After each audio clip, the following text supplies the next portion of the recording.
आप सभी को बहुत अच्छे से याद होगा कि पिछले साल मार्च में हमारे 8 नौसैनिकों को कतर में मृत्युदंड दिया गया था। एक लंबी डिप्लोमेटिक टसल के बाद आखिरकार हमारे सभी नौसैनिक उनकी मृत्युदंड कम हो गई है और 8 में से 7 वापस भारत भी लौट आए हैं।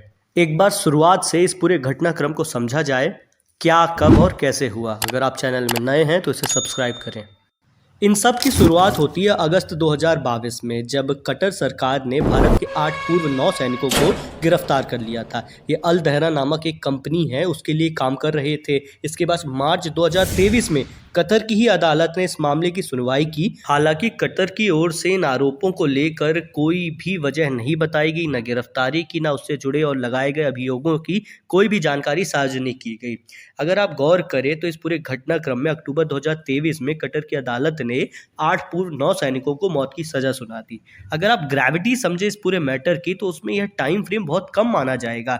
8 आपके पूर्व नौसैनिक हैं और आप किसी देश के नौसैनिकों को मौत की सजा सुना रहे हैं और सिर्फ 3-4 महीनों में आप पूरा का पूरा इसका बंदोबस्त कर रहे हैं। अब ऐसा जैसे ही हुआ, वहाँ के आमिर के पास एक मर्सी पिटीशन फाइल की गई, ऊपर वाली कोर्ट में अपील पिटीशन फाइल की गई, लेकिन कहा जा रहा था कि बहुत कठिन होगा इन सारे नौसैनिकों के लिए बच के बाहर आ पाना। दुबई में कॉन्फ्रेंस ऑफ पार्टी 28 का जो सेशन था वह होस्ट किया जा रहा था दिसंबर 1 को। वहाँ प्रधानमंत्री मोदी कतर के आमिर शेख तमीम बिन हमद अल थानी से मुलाकात करते हैं। COP 28 समिट की साइडलाइंस में वहाँ पे उनकी एक विस्तृत वार्तालाप होती है कतर और भारत के रिलेशन को लेके। साथ ही साथ यह बात भी पक्के से रेस होती है कि जो हमारे 8 नेवी पर्सनल है जो डेथ रो पे है, पहले तो उन्हें एक काउंसलर एक्सेस दिया जाए और दूसरी बात उनकी आगे की जो कार्रवाई है उस पर कुछ न कुछ न्यायिक ढंग से, न्यायिकपूर्ण तरीके से व्यवस्था की जाए।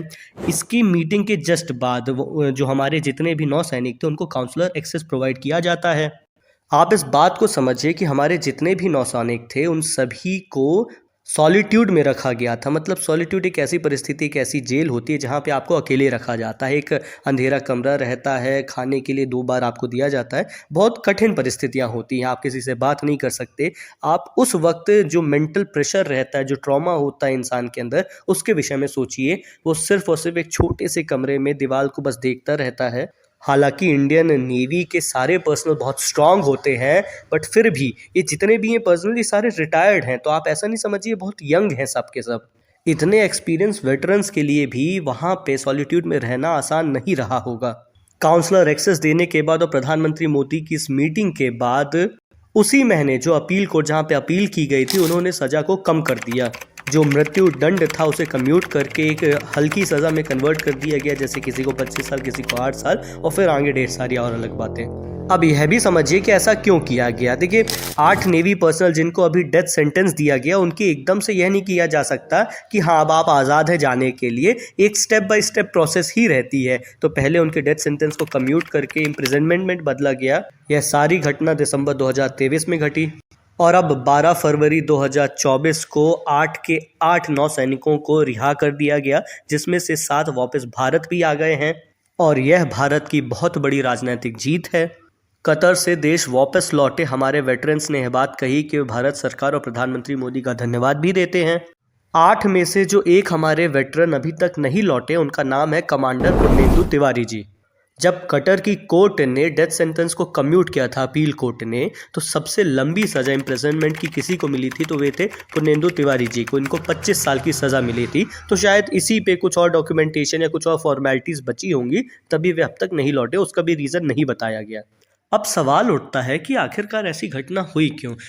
देखिए कतारी गवर्नमेंट ने अब तक इस मैटर पे कोई भी जानकारी पब्लिक नहीं की है, सिर्फ कुछ अनुमान लगाए जा रहे हैं। फाइनेंशियल टाइम्स की एक रिपोर्ट आई थी जिस पे ये लिखा था ये सभी आर्मी वेटरन्स को स्पाई करने के लिए, मतलब कि जासूसी करने के आरोप में मृत्युदंड दिया गया। हालांकि इन रिपोर्ट्स को भी किसी ने नहीं माना है अब तक, क्योंकि किसी ऑफिशियल ने कहा नहीं कि हाँ भाई ये रीज़न थे। और फिर पाकिस्तान ने फ्यूम कर रहा था कि वे स्पाई कर रहे थे इसराइल के लिए। अब जो दहरा ग्लोबल से जिस कंपनी में ये सभी काम कर रहे थे, वो एक सबमरीन पे काम कर रही थी। इटालियन स्मॉल स्टेल्थ सबमरीन है जिसका नाम है U2I2।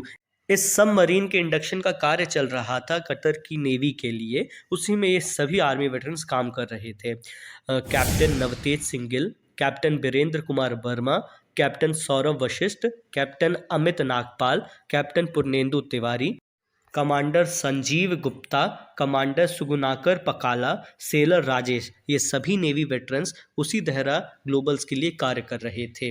अब भारत सरकार ने आमिरों को वहाँ के कहा है कॉपरेट करने के लिए, उनको बधाई दी, तारीफ की है। अब प्रश्न उठता है कि वैश्विक मंच पर देश विदेश में अगर देखा जाए तो इस मैटर से भारत की साख पर क्या असर पड़ता है। देखिए, पहला तो कि जो भारत के जितने भी आर्मी ऑफिशियल्स हैं, चाहे नेवी हो, एयरफोर्स हो या फिर इंडियन आर्मी के हो, बहुत रिस्पेक्टेड है। दुनिया भर में लोग जानते हैं कि अगर किसी देश की जो आर्मी है, तीनों सर्विसेज है, अगर कहीं ऑनेस्टी सबसे अधिक है तो वो भारत को देखते हैं।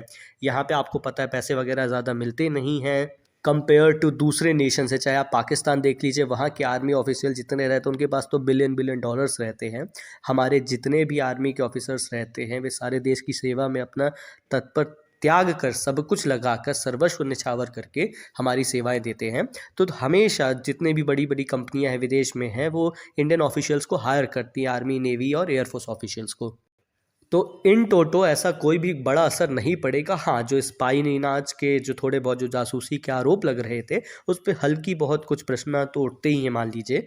लेकिन इसके बावजूद जो इंडियन ट्राई सर्विसेज की साख है विश्व भर में, एक्सेप्शनल है, तो ऐसा कोई बड़ा असर नहीं पड़ेगा। हाँ, इसमें साथ ही में भारत की जो डिप्लोमेटिक स्टेचर है वो और बड़ा हो गया कि किस तरीके से एक देश में अगर डेथ सेंटेंस भी दिया जाता है हमारे आर्मी या नेवी प्रोफेशनल्स को, तो हम उन्हें छोड़ के नहीं आएंगे, हम उन्हें वापस लेके आएंगे। ये बहुत कम देश ही करते हैं।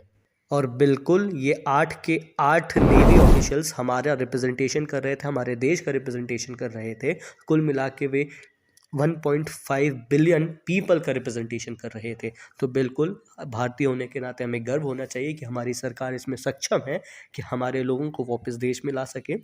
इससे रिलेटेड कोई और डेवलपमेंट होती है हम आपके लिए वीडियो ज़रूर लाएंगे। चैनल को सब्सक्राइब करना ना भूलें, वीडियो अपने दोस्तों के साथ शेयर करें। कोई अपने विचार हो तो हमें कमेंट्स में लिख कर बताएं। मिलते हैं अगली वीडियो में, तब तक अपना ख्याल रखें। जय हिंद।